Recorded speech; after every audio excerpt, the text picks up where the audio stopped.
Cristo.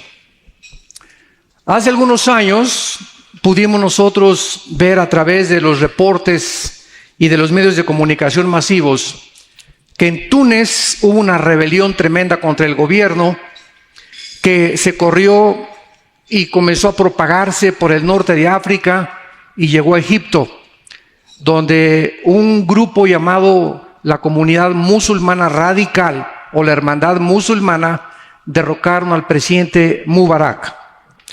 Después de Egipto comenzó otro grupo a infiltrarse dentro de Siria para poder formar una nueva coalición de terrorismo en el mundo.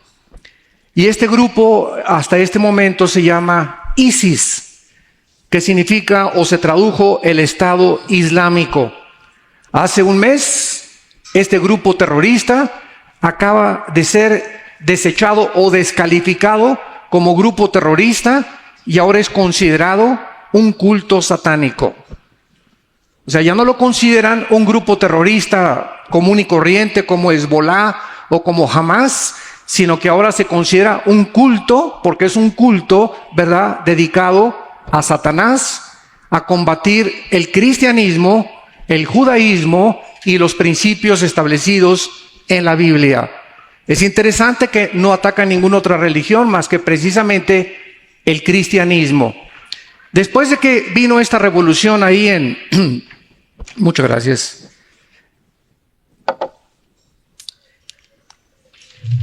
En Siria comenzó este grupo dirigido por un hombre llamado Bakur Baghdadi a comenzar a propagar que ellos anhelaban no solamente unirse y derrocar al presidente Bashar de Siria, sino borrar la frontera entre Siria e Irak. Precisamente hace 3.500 años o 4.000 años no existía esta frontera. Se conoce en la historia como la Mesopotamia. Y este grupo de Irak, sabemos que Irak en 1935, ¿verdad?, con muchas otras naciones, Irán cambió de Persia al nombre de Irán, se comenzaron a independizar exactamente en el tiempo en que Israel llegó el 14 de mayo de 1948, ante los ojos expectantes del mundo, la primera nación en la historia recobraba su independencia, su estado soberano en un solo día, cumpliendo las promesas bíblicas de que Dios traería del exilio de la diáspora a la nación de Israel. Vemos nosotros también a continuación que no solamente comenzó este grupo a querer borrar las fronteras, sino que ahora quieren derrocar la monarquía de Arabia Saudita y la monarquía del rey Abdullah de Jordania. En otras palabras, tener un control completo de todo el Medio Oriente, donde se encuentra el 65% de la producción petrolera en el mundo entero. Este grupo ISIS, que está ahorita siendo contraatacado, gracias a Dios que el presidente Obama reaccionó finalmente, y con Francia, Inglaterra, Holanda y algunas otras naciones están tratando, hasta Australia está mandando ya soldados al Medio Oriente, están tratando de detener el avance de este grupo hacia Bagdad, que es precisamente la ciudad donde se encuentra la mayor parte del petróleo. Y si ellos llegan a Bagdad y conquistan Irak, ponen al mundo de rodillas.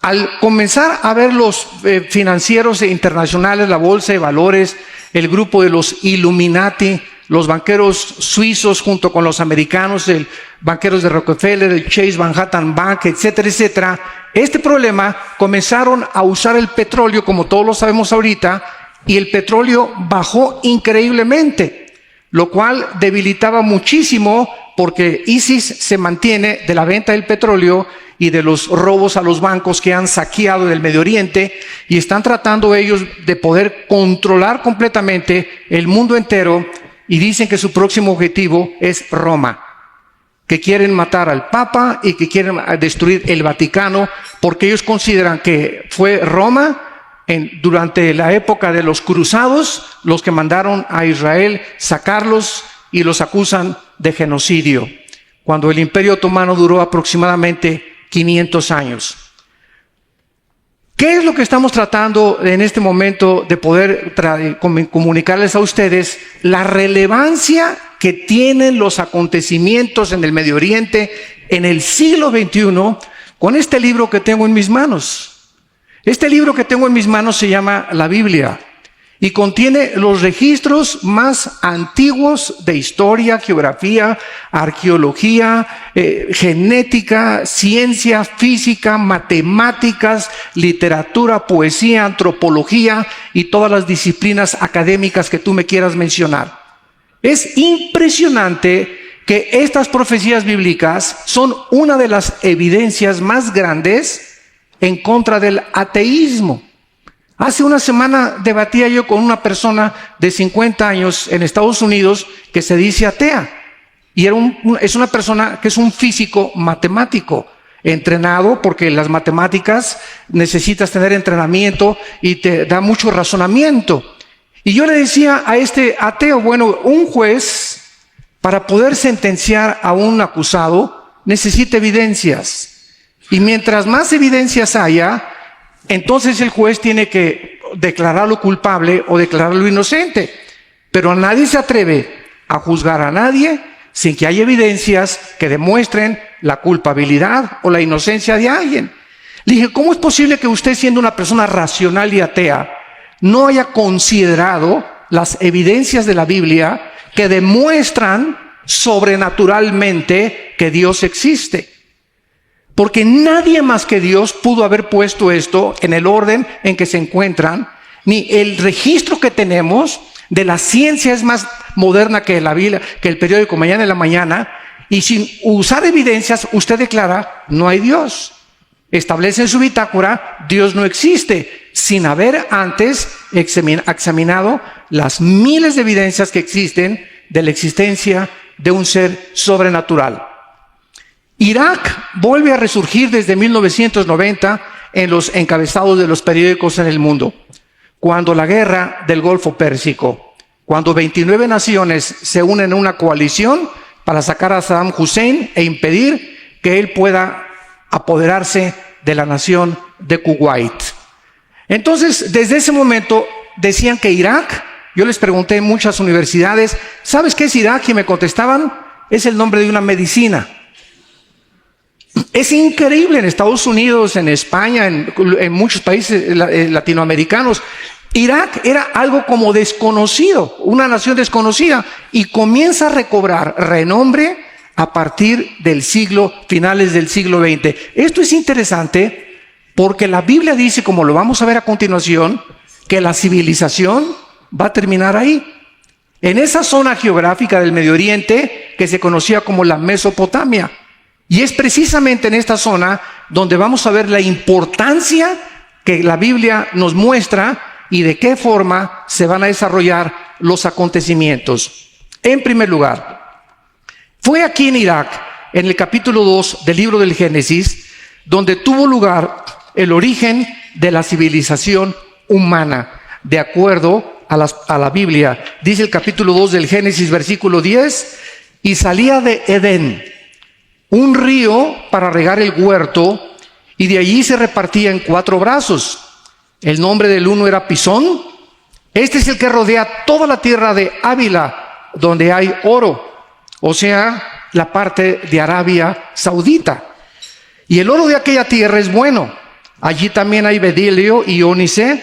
El nombre del segundo río es Gihón, que posiblemente fue el río Nilo, y después del diluvio universal fue desviado su cauce y ya no recorre el Medio Oriente como antiguamente.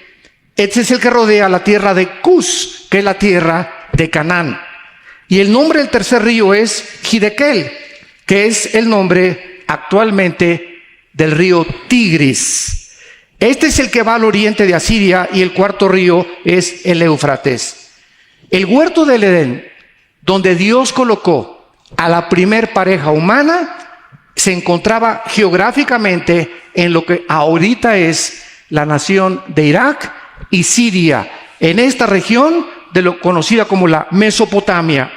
Hiddekel es el antiguo nombre, como vimos, para el río Tigris, que junto con el Éufrates riegan desde Turquía hasta el Golfo Pérsico, más de 1,700 millas. Entonces, es impresionante que el río Éufrates ocupe desde el principio de la Biblia hasta el Apocalipsis, como lo vamos a ver capítulo 9, la importancia de que en esta zona geográfica fue donde se inició la civilización de acuerdo a la Biblia. En segundo lugar, en Génesis 3:1, la Biblia nos muestra que fue ahí también, en lo que es ahorita Irak y Siria, donde se encontraba Lucifer. Dios no creó al diablo. La palabra diablo significa acusador. Satanás, el adversario. Dios creó a un querubín perfecto, hermoso, con el potencial de que él escogiera adorar a Dios libremente. Él se hizo diablo. Dios no hizo al diablo. Él se hizo diablo cuando él se rebeló con las leyes de Dios. Entonces, ahí fue precisamente cuando Adán y Eva fueron colocados, que ya en este planeta Tierra se encontraban los ángeles caídos. Esto es interesante porque lo corrobora Ezequiel capítulo 28 e Isaías capítulo 14. Entonces, el planeta Tierra que nosotros conocemos tiene aproximadamente 10 o 15 billones de años. La civilización humana no tiene más de 6,000 años de historia, porque hace 6,000 años precisamente comenzó la historia de acuerdo a las genealogías del libro del Génesis. Entonces, el planeta Tierra tiene más de 10, 15 billones de años, y lo comprueba el carbono 14, el potasio argón y la radioactividad, que de los 97 métodos científicos son los más acercados. Pero este planeta ya estuvo ocupado antes por alguien. Este planeta estaba ocupado por ángeles caídos, que fueron confinados aquí y que Dios los tuvo que juzgar antes de que Dios colocara y comenzara a reestructurar el planeta en los primeros versículos del Génesis.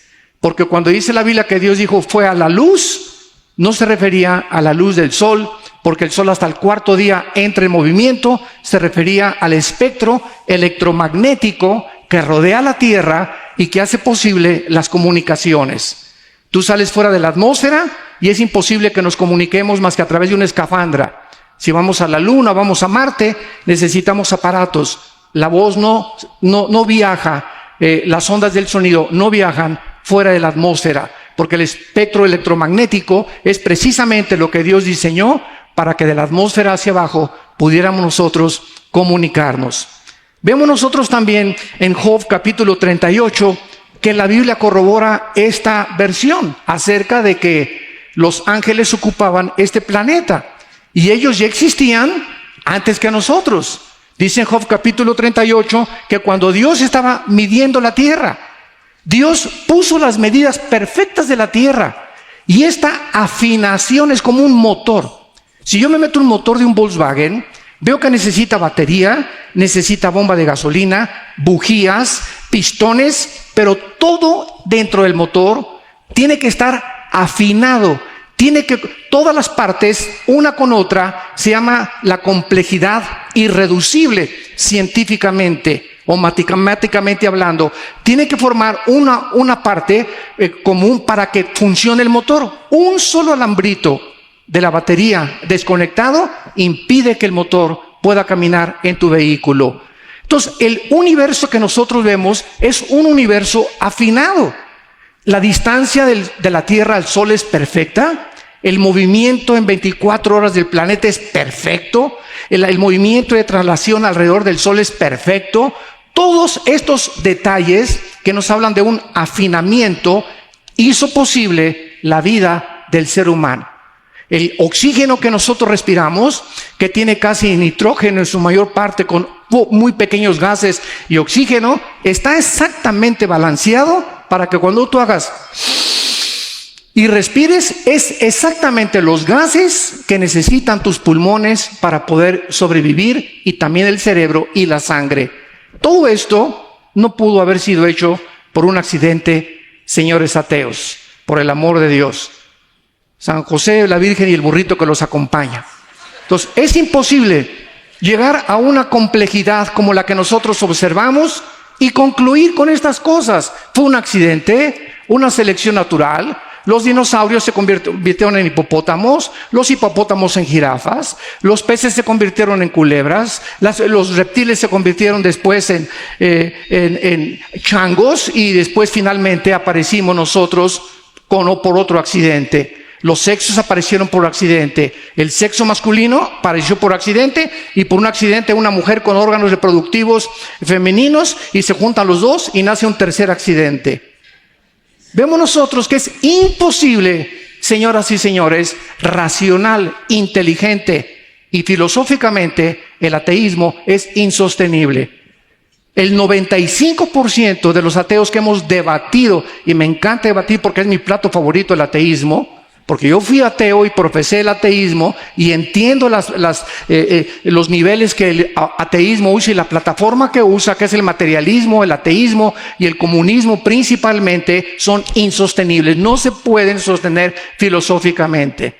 ¿Por qué? Porque el 95% de los ateos no es cierto que les falte evidencias. El problema es moral. No les conviene creer. Y si tú le pones a un ciego aquí una vela y él no quiere verla, el problema no es la luz, sino la voluntad que va en contra de la verdad y de la revelación. Porque las cosas de Dios se conocen, pero ellos detienen con injusticia la verdad, aferrados a traumas de problemas, amargados contra Dios, y están enojados siempre con alguien que no existe. Esto es lo más paradójico, ¿verdad? Un ateo es una persona que está enojada con alguien que no existe. Y ven y tiran como a José Stalin antes de morir en Rusia. Levantaba el puño y le decía, vas a ver Dios. Y su hija le preguntó, pero si Dios no existe, papá. Vemos en tercer lugar que también fue ahí en Irak y en Siria donde tuvo lugar la rebelión humana en contra de Dios. Y vio la mujer, Génesis 3, versículos 6 y 7, que el árbol era bueno para comer y que era agradable a los ojos, el árbol de la sabiduría, del bien y del mal, o del conocimiento del bien y del mal. Y tomó de su fruto y comió, y dio también a su marido, el cual también, así como ella, comió. Entonces fueron abiertos los ojos de ambos, y conocieron que estaban desnudos, y cosieron hojas de higuera, y se hicieron delantales. Damas y caballeros, cuando Dios creó al ser humano, no nos creó como robots. Decía Agustín de Hipona, uno de los grandes teólogos de los primeros del siglo tercero y cuarto de la era cristiana, que había tres opciones para Dios. Una, Dios pudo haber dicho, no creo nada. Él podía vivir perfectamente bien con el Padre, el Hijo, el Espíritu Santo, porque la deidad es perfecta, la Trinidad es perfecta, y no necesita la Trinidad absolutamente ni depender de nadie, ni necesita de nadie, porque es Dios. En segundo lugar, Dios pudo haber creado un mundo donde no hubiera maldad, donde nunca hubiera habido pecado, crear criaturas que jamás hubieran pecado, ni hubiéramos visto la maldad que conocemos. Y en tercer lugar, Dios tuvo la opción de crear un mundo, un universo, donde las criaturas escogieran libremente, porque escuchen esto, si no hay dos caminos, no hay libertad. Esto lo vemos políticamente en muchas naciones, actualmente en Sudamérica. Vamos a votar y hay un solo candidato. O sea, y si no votas por él, de todas maneras él va a ganar. Bueno, esto no es democracia, ¿verdad? Esto no es libertad. Si hay libertad, tiene que haber dos. Alguien más que tú tengas la opción de decir este o este. Entonces Dios creó el camino del bien y el camino del mal. Y que hubiéramos nosotros escogido qué es lo que nosotros queremos escoger para hacernos agentes morales responsables. De otra manera, si escogemos la opción número 2, hubiéramos sido robots.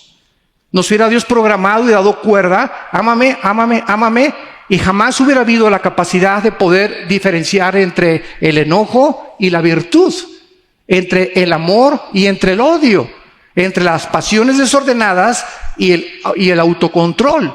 Pero cuando tenemos esta opción de tener las cosas antagónicas al bien, podemos nosotros entender de qué forma Dios quería que entráramos en ese universo y pudiéramos nosotros pasar la eternidad después de esta vida con Él, después de que nosotros hayamos decidido libremente escoger entre el bien y entre el mal. Decía el doctor Billy Graham, un gran evangelista del siglo XX, el infierno, nunca habrá nadie en el infierno a quien Dios no haya amado antes. Dios nunca condenará a nadie sin antes esa persona haberse sabido que fue amada por Dios. Entonces todos nosotros tenemos la oportunidad de que podamos escoger entre el bien y entre el mal. El hombre determinó lo que es bueno y lo que es malo. ¿Qué era el árbol entre la ciencia del conocimiento del bien y del mal? ¿Qué era? Bueno, dice Dios, el día que tú comes de ese fruto, vas a morir. O sea, te vas a separar. La palabra muerte en la Biblia no significa cesar de existir. Significa separación, nada más. Muerte es separación. Te vas a separar de mí espiritualmente. En otras palabras, la Biblia es el único libro, damas y caballeros, que nos revela que somos un espíritu. Tenemos un alma y vivimos dentro de un cuerpo, que es el envase. Ni los psicólogos, ese fue el gran fracaso de Sigmund Freud, el padre del psicoanálisis a finales del siglo XIX, de querer concentrar el problema y la conducta humana de la salud psíquica y solamente en el alma. Él no supo que es el espíritu el centro principal, motor del elemento que forma el ser humano. Entonces Dios le dijo al hombre, ¿verdad? Eres espíritu, alma y cuerpo. El día que tú comas, el día que me desobedezcas, vas a morir. Te vas a separar espiritualmente de mí. Se va a romper el contacto con la energía. Vamos a perder la información que teníamos genéticamente de Dios. Y eso es exactamente lo que la experiencia humana nos muestra que le pasó al ser humano. Se desconectó de Dios. Perdimos la información original de Dios. ¿Quién es Dios realmente? ¿Cómo puedo comunicarme con Él? Y como perdimos esta comunicación, pero en el alma existe todavía la semejanza de Dios, inventamos las religiones. ¿Qué son las religiones? Intentos, musulmanes, mormones, católicos, ciencia cristiana, nómbrame la que tú quieras. Hay más de ya 350 denominaciones y más de 500 religiones en el mundo, la que tú me quieras mencionar. Todas son intentos de poder encontrar a Dios a través de portarse bien, de hacer buenas obras, de mantener un sistema de rituales y de ceremonias donde yo pueda decir, bueno, por lo menos ya el domingo cumplí, ya me pusieron mi ceniza el miércoles de ceniza, ya cumplí con la comunión, ya cumplí con aquello, pero puedo portarme como el diablo de lunes a viernes. Entonces, baja Cristo hace 2000 años, damas y caballeros, baja Cristo, el personaje más insuperable, increíble que jamás la historia haya conocido, que fue lo que hizo que yo viniera al cristianismo, después de compararlo con el Che Guevara y con Carlos Marx y con Sigmund Freud y con Friedrich Nietzsche y con Jean-Paul Sartre y con todos los grandes, como decimos en México, tráeme tu gallito giro. A ver, un predicador me dijo, enséñame, ¿verdad? Tú dime quién es el hombre que más admiras. Y cuando comencé a estudiar la vida de Cristo, y la forma que Él demostró psicológicamente el control más grande de salud psíquica, señores psiquiatras que nos escuchan. La psiquiatría y la psicología debería estudiar la vida de Cristo, porque es el ejemplo máximo del control de las emociones y los sentimientos humanos. Simplemente en esa cruz. Ve lo que cualquier ser humano, dicen los psiquiatras, cuando estás bajo el sufrimiento no te acuerdas ni de tu mamá. Cuando estás bajo el sufrimiento te concentras solamente en ti y comienzas con la autolástima, pobrecito de mí, al amarte como perrito las heridas. Y este hombre colgado en la cruz diciendo, Padre, perdónalos. Diciéndole a su madre, mujer, María, ahí está tu hijo, Juan, ahí está tu madre. Preocupándose en su agonía de sus sufrimientos con clavos y espinas en su cabeza, diciéndole al Padre, Padre, en ti encomiendo mi espíritu, mostrándonos que hay vida después de esta vida, que no terminaba la cruz, su vida era solamente un peregrinar, era un pago completo que tenía que hacer por nuestros pecados. Entonces, al comparar nosotros a Cristo, que baja hace 2000 años, no nos trajo una religión, nos trajo la vida eterna, nos trajo la promesa de volver otra vez a nacer de nuevo, Esa vida que perdimos espiritualmente, que buscamos en las religiones del alma, viene Cristo y le dice a Nicodemo, tienes que nacer de nuevo. Tengo que entrar en ti, Nicodemo. El Espíritu Santo entra en ti y te vivifica, te da la vida. Y una vez que recibimos al Espíritu Santo, venimos a la Biblia y comenzamos a entender por qué es un libro espiritual. Si yo voy en la calle y me encuentro una carta que dice, mi querido Chencho, te quiero con cuernos de toro, etcétera, etcétera. Digo, ¿quién escribió esta carta? Yo no soy Chencho. Esto lo escribió un padre, ¿verdad? O un amante a esta persona. Y así las gentes que no son cristianas ven a la Biblia y chocan con ella. Y hay genocidios, y no entiendo esto, porque esta carta no fue escrita para ti, fue escrita para los hijos de Dios. Y hasta que tú no te conviertas en un hijo y en una hija de Dios, no la vas a entender. Como dijo Dion Teofilito, te quedarás en ascuas. Porque solamente las cosas del Espíritu se entienden con el Espíritu dentro de nosotros, que Él nos guía a toda la verdad. Entonces Dios nos muestra claramente que cuando este árbol del conocimiento del bien y del mal, los hombres no debemos determinar qué es bueno y qué es malo. El momento que tomaron de ese fruto, esto es el sentido espiritual, entonces el hombre se independizó de Dios y le dijo a Dios, yo no necesito que tú me digas qué es bueno y qué es malo. Ahora yo puedo determinar y tengo la capacidad y la habilidad de decir qué es bueno y qué es malo. Y es la historia, señores sociólogos e historiadores que nos acompañan, es la historia del ser humano. ¿Qué ha pasado con el ser humano? Los nazis, en el juicio de Nuremberg, en 1947-48 en Berlín, ¿qué fue lo que dijeron a los abogados de Occidente? Es que el nazismo para nosotros no era matar, era eliminar por causa del partido. Al robo no robamos, estábamos expropiando. Y comenzaron a maquillar el pecado, el robo, el asesinato, para justificar que lo que estaban haciendo era bueno. Ahora, si hubiéramos sido nosotros los jueces en Nuremberg, ¿qué hubiéramos hecho? ¿Quién tiene la razón? ¿Los nazis o nosotros que los juzgamos? O ellos nos pueden juzgar a nosotros porque no hay ningún derecho a nadie de que no se pueda apoderar del mundo. Vemos ahora los matrimonios gays. ¿Qué son los matrimonios gays? Dos hombres con hombres, dos mujeres casándose, y de acuerdo a esta filosofía no es malo. Sin embargo, venimos a la Biblia y Dios condena la homosexualidad y el lesbianismo. Como le dije a un grupo de gays hace algunos meses en Estados Unidos, les dije, siempre me dicen ellos, cierre la Biblia, vamos a cerrarla, vamos a seguir la ley de la lógica elemental. ¿Qué pasaría si el mundo entero hiciera lo que ustedes hacen? Se acabaría la sociedad.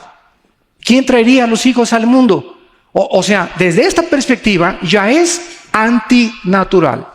Y cualquier nación que legalice o legisle los matrimonios gays está bajo el juicio de Dios.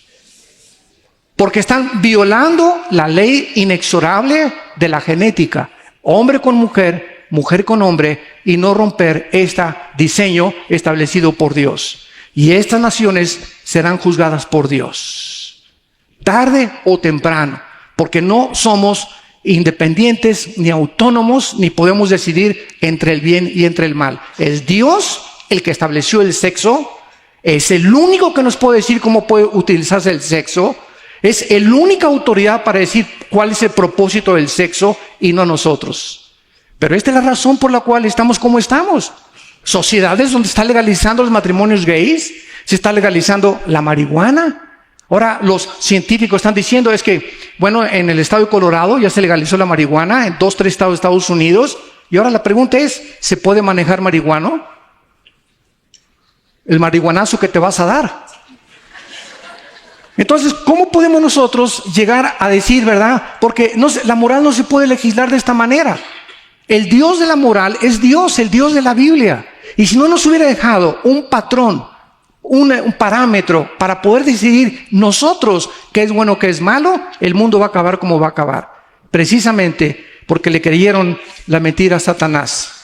Podemos nosotros determinar qué es bueno y qué es malo. En cuarto lugar, fue aquí precisamente en Irak y en Siria donde se profetizó por primera vez la venida de nuestro Salvador Jesucristo. Dice Génesis 3, versículo 15. Y Jehová dijo a la serpiente, Pondré enemistad entre ti y la mujer, y entre tu simiente y la simiente suya. Esta te herirá en la cabeza, y tú le herirás en el calcañar. Damas y caballeros, señores genetistas y científicos y médicos que nos acompañan, esto fue escrito hace aproximadamente 3.500, 4.000 años. No fue hasta 1860 cuando Gregorio Mendel comenzó a descubrir las leyes de la herencia. Hasta 1860. Y hasta 1954 el doctor Samuel Crick con otro colaborador comenzaron a investigar acerca del ADN, el ácido desoxirribonucleico. Y la Biblia hace 3.400 años ya estaba estableciendo las leyes de la genética. Y ya estaba hablando de el esperma. La palabra que se usó aquí en Génesis 3:15, pondré enemistad entre tu simiente y la simiente suya, apúntala en el hebreo, es la palabra sera, con Z, que se tradujo en el Nuevo Testamento, cuando se tradujo la Septuaginta del hebreo al griego, se tradujo esperma. En el Antiguo Testamento se tradujo descendencia o linaje o esperma también. Es muy interesante que Dios ha hecho una promesa. Iba a haber una enemistad, una guerra continua, es la palabra en el hebreo enemistad, una guerra que es continua, es un odio que tienes hace 3 años o 4 años contra tu mamá, un odio que tienes hace 3 o 4 años contra tu papá o contra tu cuñado, o una persona que no has perdonado hace 3 o 4 años. Esto no solamente pleito, es una enemistad que dura en tu corazón y te está infectando como tú no te imaginas. Porque lo que más infecta y afecta la salud psíquica del ser humano es el rencor. El rencor y la amargura. Por eso baja del cielo Dios y nos dice: perdonen para que vuestros pecados sean perdonados. Entonces, esta palabra, simiente, dice la Biblia, que la mujer iba a tener una simiente y Satanás otra. Pero cuando comenzaron los teólogos, hace como 2 siglos, a debatir, ¿cómo que la simiente, si la simiente no la tiene la mujer? La simiente la tenemos los hombres. Es el hombre el que trae la semilla. Somos los portadores de la semilla. La mujer es como el recipiente, la estación que recibe la señal en su matriz. Entonces, pero el varón es el que trae la semilla a través del cromosoma Y, que es el que determina el sexo masculino. Yo soy hombre, tú eres hombre porque el esperma de tu papá Y ovuló los 2X de tu mamá y naciste varón. Si el cromosoma X de tu papá hubiera ovulado los 2X de tu mamá, hubieras nacido mujer. Entonces vemos nosotros que dentro de la misma genética, que apenas estamos comenzando a ser arañados en ella, la Biblia establecía que Cristo vendría sobrenaturalmente al mundo. Esa semilla no la pondría José. Cuando el ángel se le apareció a María, Mateo 1, le dijo: José, hijo de David, José, no temas recibir a tu María, tu mujer, porque lo que en ella es engendrado del Espíritu Santo es. María se convulsionó. María estaba anonadada. Oye, le dice al ángel Gabriel: José y yo no nos hemos ni a Cancún de luna de miel. Estamos desposados, estamos comprometidos. ¿Cómo me estás hablando de un embarazo? Imagínate, fue hace 2000 años. Y José, claro que al comenzar a verle la pancita crecer a María, iba a comenzar a preguntarse con quién se metió, con el lechero, ¿verdad? O se fue con el carpintero, ¿qué pasó? Entonces el ángel tenía que hablar con José y decirle, cuando comience a crecerle la pancita a María, José, ella no se metió con nadie, ella ha sido engendrada por el Espíritu Santo. La pregunta es ¿por qué? Y 2000 años después, la ciencia, que dice siempre, y la Biblia tenía la razón, nos da la respuesta. Si José, la semilla de José, el esperma de José, hubiera ovulado, hubiera fertilizado el óvulo de María, Cristo, nuestro Salvador, hubiera nacido en pecado.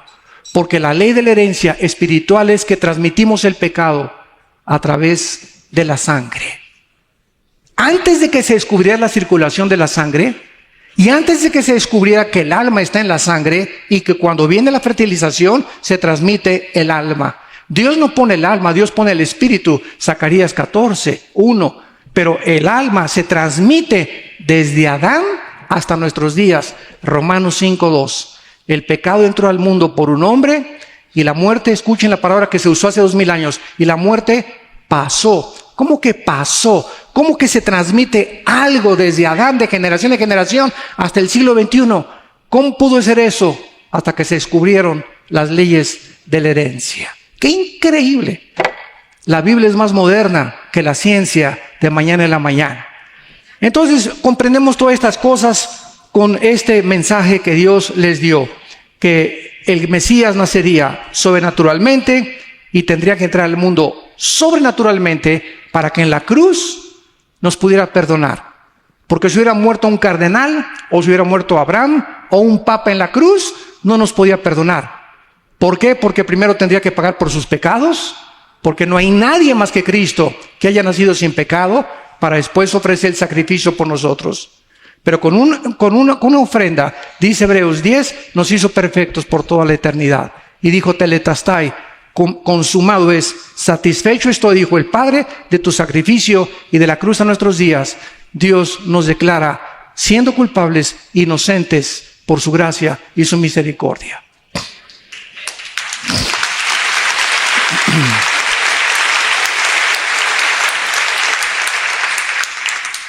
Fue en Irak y en Siria donde por primera vez se ilustró con símbolos el Evangelio. Génesis 3:21. Y Jehová Dios hizo al hombre y su mujer túnicas de pieles y los vistió. En otras palabras, cuando Adán y Eva se rebelaron contra Dios, ¿qué hicieron? Inmediatamente lo primero que descubrieron fue su sexualidad, porque es a través de la sexualidad que se transmite el pecado. Es a través de la unión sexual, cuando el hombre pone su esperma en la matriz de la mujer, donde se transmite el pecado. Se transmite sexualmente el pecado. Entonces no nos sorprenda que ahorita la diosa del universo es el sexo y el dios, el oro o el dinero. Son los dos dioses que han levantado el ser humano, el dios del dinero y la diosa del sexo. Y vemos ahorita, ¿verdad? Matrimonios gay, homosexualismo, sadomasoquismo, sexo con animales, adulterios, fornicación. Las telenovelas ya no tienen, ¿verdad?, ningún recato absoluto. Es Sodoma y Gomorra el mundo en que estamos viviendo. Porque el ser humano está usando el sexo indiscriminadamente, porque no saben para qué es. Si yo agarro esta botella, el que diseñó esta botella le dio una forma, un diseño, para que fuera el contenedor del agua que se le pone con su tapita. Y si yo agarro esta botella para meterla aquí o en la sopa, estoy usando equivocadamente, porque esta no es una cuchara. Fue diseñada para contener agua.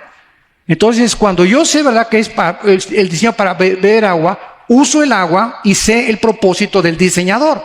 El sexo no fue diseñado por Dios para usarlo nunca fuera del matrimonio. Nunca fuera del matrimonio. Pero como la gente no lo sabe, lo está usando indiscriminadamente. Y les recomiendan a los jóvenes, no, la masturbación es bueno, ¿verdad? Y ahorita por todos lados todo el mundo está adulterio, los artistas de cine, telenovelas. Ningún artista ahorita ni cantante dura 2-3 años casado con nadie. Se divorcian con uno, con el otro, con el otro. ¿Por qué? Porque el ser humano no entiende que el sexo es santo y es la institución más sagrada que Dios estableció, la familia y el matrimonio. Y es el ataque ahorita de la sociedad contra la familia y el matrimonio. Destruye el matrimonio y destruyes Bogotá. Destruyes una ciudad, destruyes una nación. Porque el fundamento de las naciones es la familia. Es el tesoro más grande que Dios nos ha dejado para sobrevivir como sociedades. Vemos nosotros que al usarse ellos las hojas de higuera y tapar sus órganos sexuales, Dios les dijo, no, ustedes nos van a vestir. Y estas hojas de higuera son las religiones. El ser humano se sabe que está completamente desnudo delante de Dios y se tapa con una religión. No, pues yo soy católico, yo soy protestante, o soy bautista, o soy mormón, y con esto está tapando su supuesta conciencia para poder descansar de vez en cuando. Dicen que Hitler se disfrazaba de Santa Claus en Navidad. Al Capone, el rey de Lampa en Chicago en la época de los 20, ¿verdad? Igual, ¿verdad? Se ponía de Santa Claus con campanitas para descargar la conciencia. Aquí, ¿verdad? Sabemos que en Colombia muchas personas que se dedicaron al narcotráfico, etcétera, etcétera, ¿qué hicieron? Comprar campos de fútbol, comprar barrios a la gente pobre. ¿Para qué, verdad?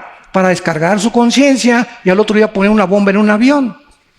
Entonces, esta es la forma en la que opera la conciencia del ser humano. Tenemos que hacer algo bueno para que no nos sintamos tan malos y podamos descansar y dormir de vez en cuando. Pero este es el gran engaño que dice Dios. Entonces Dios, al vestir ellos a Adán y Eva, nos estaba diciendo: Dios, yo soy el que los voy a vestir, yo los voy a cubrir con la sangre de mi hijo. Tiene que morir un animal inocente, porque Dios tuvo que matar un animal. Es el primer derramamiento de sangre para vestir a Adán y Eva con pieles. Entonces vemos que sin derramamiento de sangre, Hebreos 9:27, no hay remisión de pecados. No es más que la sangre de Cristo, escúchenme, no es más que la sangre de Cristo el antídoto y la medicina que la Biblia prescribe para el problema del ser humano. La sangre de Jesucristo. No es religiones, no es ritos, no es ceremonia, no son bautizos, no es nada. Es la sangre donde se encontraba la vida del Hijo de Dios. Lo que tú tienes que aceptar para poder ser transformado en una nueva criatura. Y vemos también, en penúltimo lugar,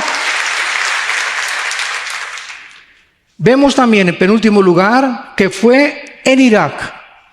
Génesis capítulo 11, donde se llevó a cabo la primer rebelión masiva o colectiva en contra de Dios.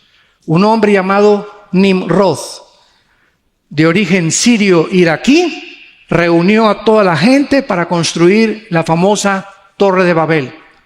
Veamos lo que se escondía detrás de esta construcción. Dice Génesis capítulo 11, versículo 4, y dijeron: vamos, edifiquémonos una ciudad y una torre cuya cúspide llegue al cielo, y hagámonos un nombre por si fuéramos esparcidos sobre la faz de la tierra. Vean ustedes la autonomía, la autoindependencia de un grupo colectivo hace 3,000, 4,000 años. Hagámonos un nombre. ¿No es acaso lo que Miss Colombia, Miss Venezuela, los equipos de fútbol, los artistas, los cantantes, no es el ansia de todos los seres humanos que me conozcan? Darme a conocer, ser popular, llegar y que me aplauden y que me toman fotos, etcétera, etcétera. Está dentro de la naturaleza humana. Y edifiquémonos, o sea, pero sin tomar en cuenta a Dios. Voy a escoger una carrera de computación porque oí que es la que más dinero produce. Y tú no estás siguiendo los dones que Dios te dio. Tú estás siendo guiado para escoger una carrera en la universidad simplemente por la ambición del dinero. Y ahorita el 70% en Latinoamérica de los jóvenes que escogen una carrera lo hacen basados en el dinero. ¿Cuál es la que produce más dinero? ¿Dónde voy a ganar más dinero? Y tal vez Dios no te dio ese don. A lo mejor te dio el don para la música, o a lo mejor no todos van a la universidad ni terminan la universidad, ni todos los que terminan la universidad tienen éxito. Todos tenemos diferentes dones. El secreto está que si tú le entregas tu vida a Dios y le dices: Señor, quiero que tú me guíes, porque tú tienes un plan perfecto. Jeremías 29:11, mis pensamientos para ustedes son de paz, para darles el fin que quiero.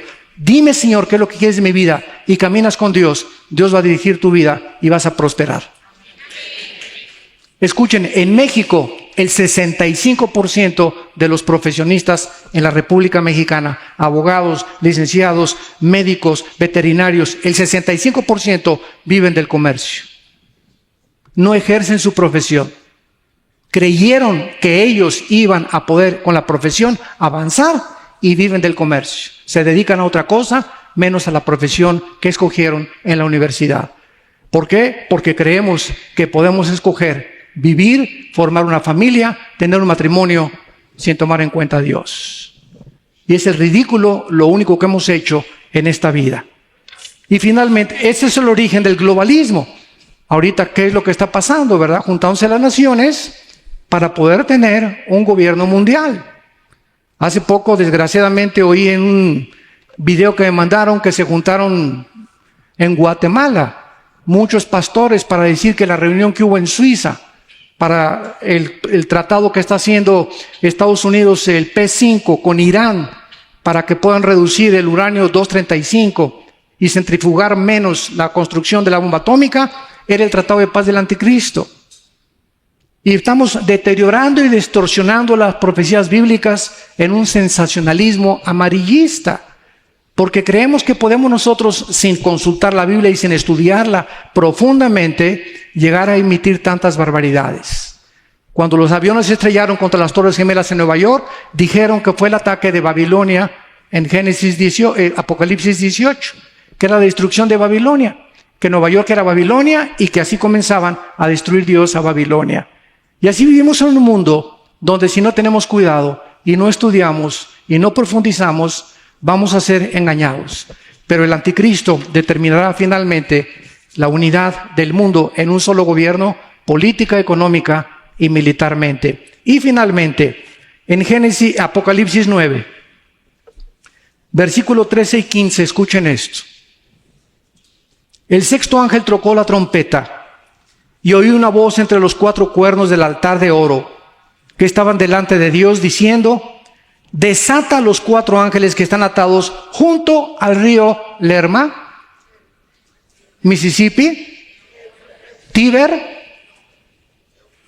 Qué increíble que la Biblia termina con Irak, con el río que corre desde Turquía y desemboca en el Golfo Pérsico. Y la Biblia nos revela, esto es tremendo, que ahí en Irak, junto al río Éufrates, se encuentran atados los 4 principados que controlaron el imperio babilónico, el imperio medo-persa, el imperio griego y el imperio romano. Si vas a Daniel capítulo 10, encontrarás que Persia tenía un principado y que un ángel tuvo que luchar contra este ángel caído para poder llevarle el mensaje a Daniel. Y estos 4 ángeles que están atados en el río Éufrates controlaron esa zona y van a ser desatados antes de la segunda venida de Jesucristo.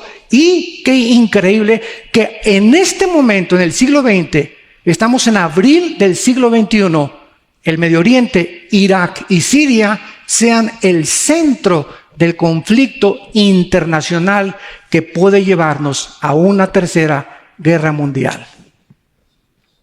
Donde más actividad demoníaca hay en el mundo, no es en Tepoztlán, en México, ni en el Zapoteco, ni en Perú, ni en Lima, es en Irak y en Siria. Y ahí se está llevando un conflicto armado, porque ya son 40 o 50 mil hombres terroristas llamados ISIS, con el propósito de expandir otra vez el califato, el gobierno de un califa y controlar el mundo.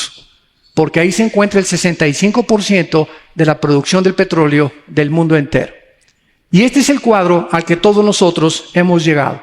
Y la Biblia profetiza finalmente en Daniel capítulo 8, que de una de las divisiones del imperio griego saldrá el anticristo. Cuando muere Alejandro el Magno, se divide Grecia en Egipto, en Siria, en Turquía y en Macedonia. Y dice la Biblia aquí en Daniel 8, versículo 8 y versículo 9, y el macho cabrío se engrandeció, que más adelante es Grecia, y de uno de ellos salió un cuerno pequeño, que creció mucho al sur, o sea, hacia Egipto, y al oriente, Jordania, Irak e Irán, y hacia la tierra gloriosa, y se engrandeció hasta el ejército del cielo, y las estrellas echó por tierra y las pisoteó, y por él fue quitado el continuo sacrificio. La Biblia le llama al anticristo en Isaías 10:12, en Isaías 14:25 y en Miqueas capítulo 5, el asirio. Pero muchos dicen, ¿pero que no iba a ser judío el anticristo? Escuchen esto para terminar. Qué interesante. En el año 722 a.C., Los asirios se llevaron por primera vez cautivos a 10 tribus de Israel en el año 722 antes de Cristo.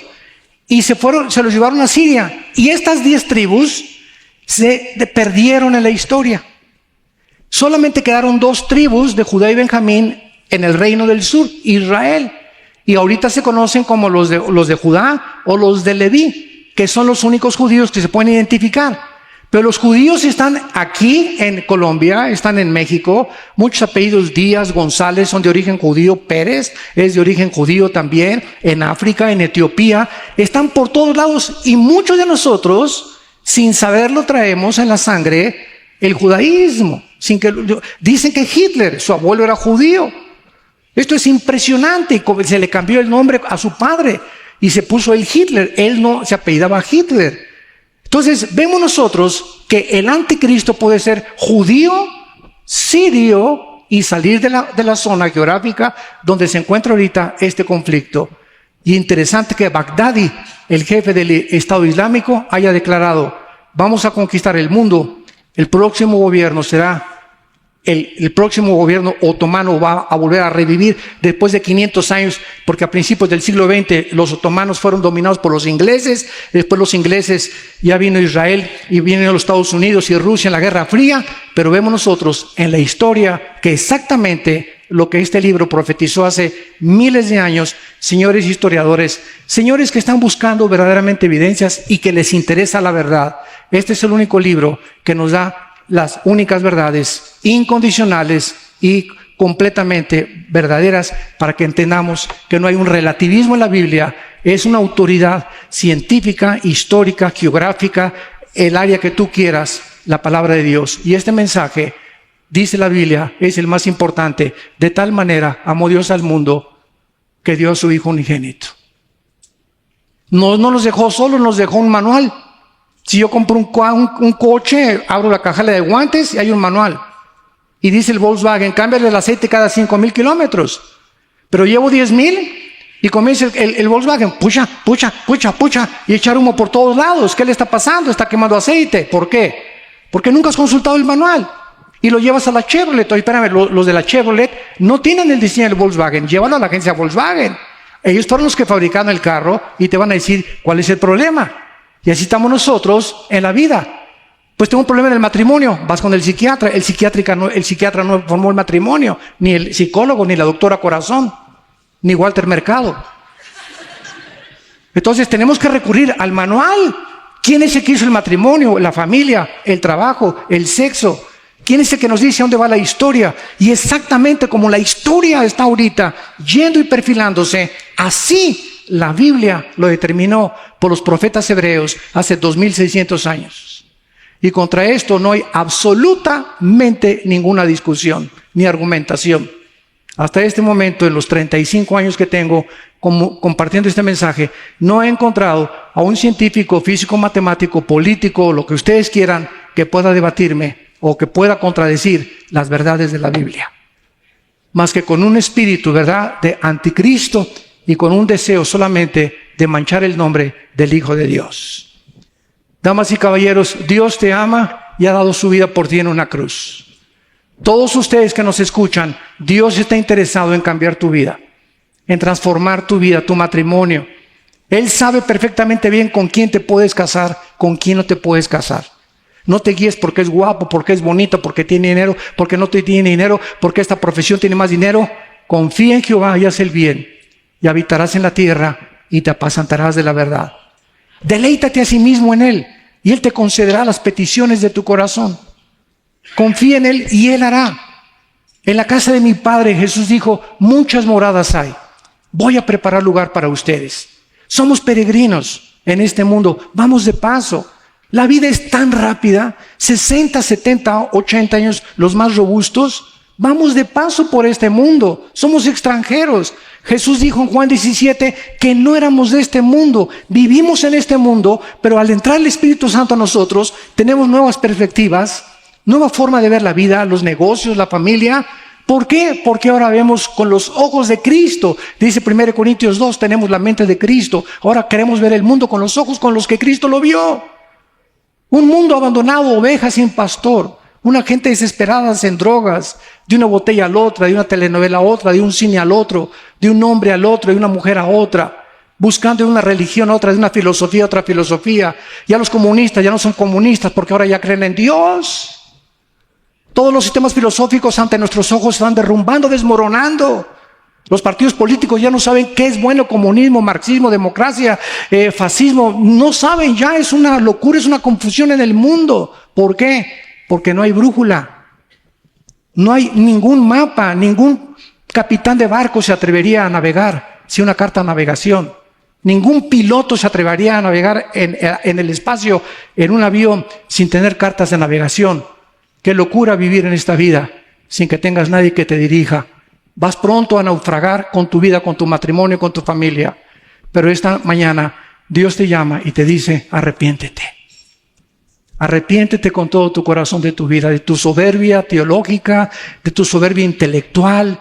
Ven a la cruz y descubre la persona del Hijo de Dios, que Él es real, que resucitó a los 3 días de los muertos y que ha venido a decirnos: nunca te dejaré y nunca te desampararé. Vas a morir y qué bendición. Después de la muerte nos volvemos a reunir con nuestros seres amados, volvemos a gozarnos, todo se nos devolverá al 100% y todo lo que sufrimos y toda la maldad que hubo será comparado como una noche en un hotel de 3ª categoría, comparado con las glorias que nosotros se han de manifestar. Por eso estad firmes y constantes, sabiendo que vuestra fe no es en vano. Vamos ahí, ejército del Señor. Esfuércense y sean valientes, porque el Señor no retarda venir por nosotros. Les pido con todo su corazón que los que quieran inclinar su rostro lo hagan en este momento, para invitar a Cristo a tu vida como tu Señor y como tu Salvador. Quiero decirte con tu rostro inclinado que no es coincidencia que estés aquí, porque la fe es por el oír, y el oír únicamente por la exposición de la palabra de Dios. En esta mañana Dios te ha traído en el mare magnum de vida que vives para detenerte y reflexionar, tal vez por primera vez, hacia dónde vas. Si tú sigues haciendo lo que estás haciendo, ¿dónde vas a acabar? ¿Dónde vas a terminar? Porque lo que sembramos lo tenemos que recoger. Dios en esta mañana te dice: arrepiéntete de tus pecados. Cree que en esa cruz mi Hijo Jesucristo dio su vida, derramando su sangre para perdonarte y limpiarte de toda maldad. Cree en Él y que a los 3 días resucitó de los muertos, para que Él entre a tu vida en este instante en la persona del Espíritu Santo y te dé la vida eterna y el perdón de tus pecados. Dile: Señor, me arrepiento con todo mi corazón. Jesús, entra a mi corazón. Creo que en la cruz pagaste con tu sangre por ellos y que vives por los siglos de los siglos y que nunca me volverás a dejar ni a desamparar. Gracias por el poder que me das en esta mañana y gracias por detener mi vida, porque aquí veo tu misericordia y el amor eterno que me has tenido en tu Hijo Jesucristo. Amén.